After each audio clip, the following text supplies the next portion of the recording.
Find the difference by hand, then use a calculator to check your work. So in this problem we have -3/4 minus 5/6. So let's start with changing the subtraction problem into an addition problem, working with the idea of that a subtraction is the same thing as adding the opposite. So -3/4, instead of subtracting 5/6, I'm going to add the opposite of 5/6. So subtraction will become addition, and the opposite of 5/6 is -5/6. So we've changed our subtraction problem to an addition problem.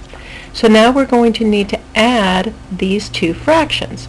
Well, as I look at those two fractions, I can see that we're going to have to change to a common denominator first. So let's go ahead and get these set up. So we've got -3/4. I'm going to need to be multiplying that by something, so I'm going to leave a bit of a space. That's being added to -5/6. And again, I'm going to have to multiply that by something to find the common denominator, so I'm going to leave a little bit of a space. So let's think about the LCD. The lowest common denominator for this problem, we want to think about the smallest number that both 4 and 6 will go into evenly. And going through our mental multiplication chart, we can say, well, 12 will be the smallest number that both 4 and 6 will go into evenly.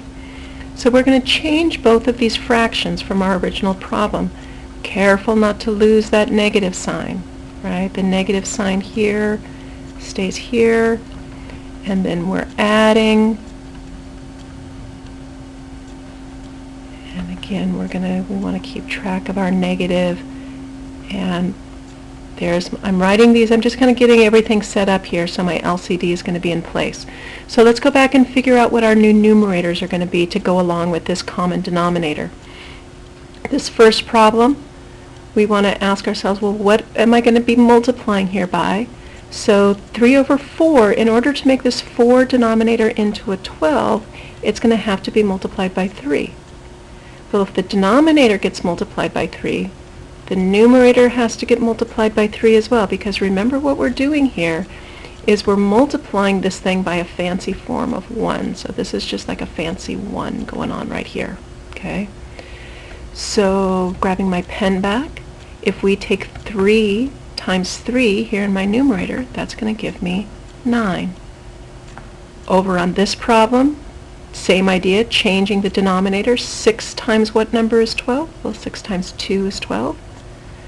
So again, multiplying both the numerator and the denominator by the same thing, and that's a multiplication sign, that's not a negative. 5 times 2 is 10. Now that I've got the same denominator, now I can proceed. My denominator for my answer is going to be 12.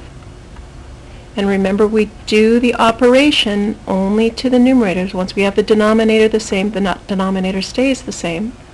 So -9 plus -10, we're just bringing our numerators together. Well, -9 plus -10, the signs are the same. So we add and keep the sign. So that's going to give me -19 over 12.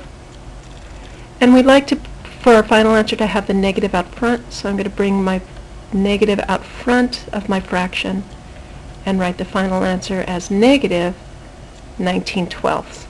Now let's do a quick check on our calculator just to be sure that we did this correctly. So let me bring the calculator over.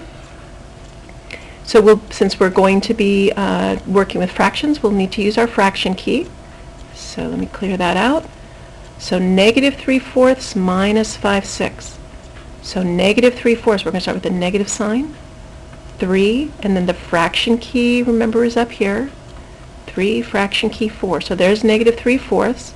From then I'm going to subtract, so I go to this subtraction sign here, 5, fraction key 6. And when we press enter, we see that we have -1 and 7/12. Well, that's not quite the same thing as what I had here, but if we change this by hand to a mixed number, that's what we would end up with. We can also have our calculator change this for us. Up above the fraction key is a tool for changing mixed numbers to improper fractions. So if we press the second button and press the fraction key and then press enter, oh, but that should be a -19/12. That's a